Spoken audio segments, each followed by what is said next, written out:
Oes planhigyn yn y pot? Oes planhigyn yn y pot? Is there a plant in the pot? So this session we're going to be having a look at this pattern oes and mai. Oes coeden yn yr ardd? Oes coeden yn yr ardd? Is there a tree in the garden? Mae deilen yn y pwll. There is a leaf in the pond.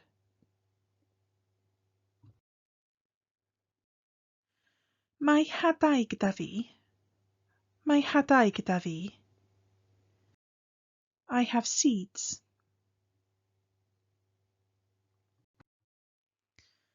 Mae'r egin blanhigyn yn tyfu.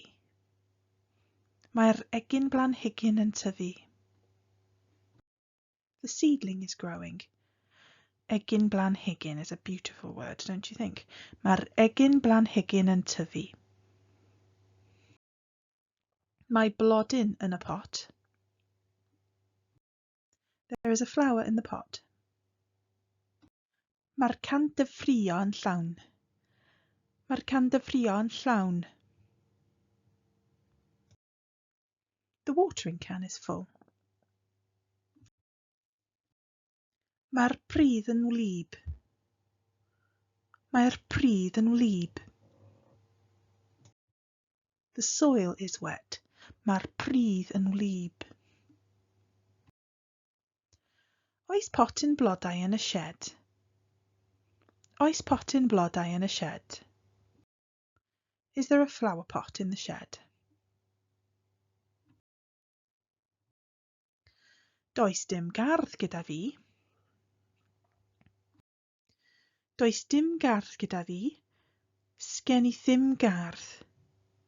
Now I've put two versions of this here. I could have been putting two versions of some of the other sentences as well, but I wanted to keep it as simple as I could. Now, those of you who have had lessons from me before know I don't like drawing lines across Wales for north and south because I don't really think it gives too accurate an idea of how people speak. But for simplicity we shall call the top one in the oren our South Wales version and the bottom one in the glass our North Wales version. Does dim gardd gyda fi and sgen I ddim gardd. So if you are in the Gogledd you're likely to hear sgen I ddim gardd or something similar. They both mean I don't have a garden. Mae llain llysiau gyda Robert. Mae llain llysiau gyda Robert. Similarly, we have a slightly different pattern here. Mae gan Robert llain llysiau. Mae gan Robert llain llysiau. Both mean Robert has got a vegetable plot or Robert has a vegetable plot. Does dim digon o gompost. Does dim digon o gompost. There isn't enough compost. Now if I were to say does dim digon o gompost gyda fi, that would mean I haven't got enough compost. Does dim digon o gompost, there isn't enough. Does dim digon o gompost gyda fi, I haven't got enough compost. Again, we use a slightly different pattern in the Gogledd, which I look at in more detail elsewhere, but if you need any particular help on that, please do get in touch. Mae pethau'n tyfu yn y tŷ gwydr. Mae pethau'n tyfu yn y tŷ gwydr. Things are growing in the greenhouse. Mae'r shed yn frwnt. The shed is dirty.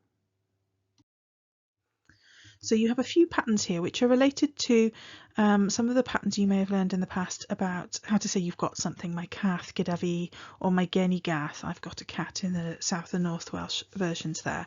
But I've just extended these a little bit to include ways of saying there is something, there is enough compost, there is a flower pot in the shed. So have a play around with these, create some sentences, have a practice in the Discord or on social media. If you'd like to send me Any of your ideas and your efforts, please do. Hoffwn i glywed oddi wrth chi. I would love to hear from you. Hwyl am y tro.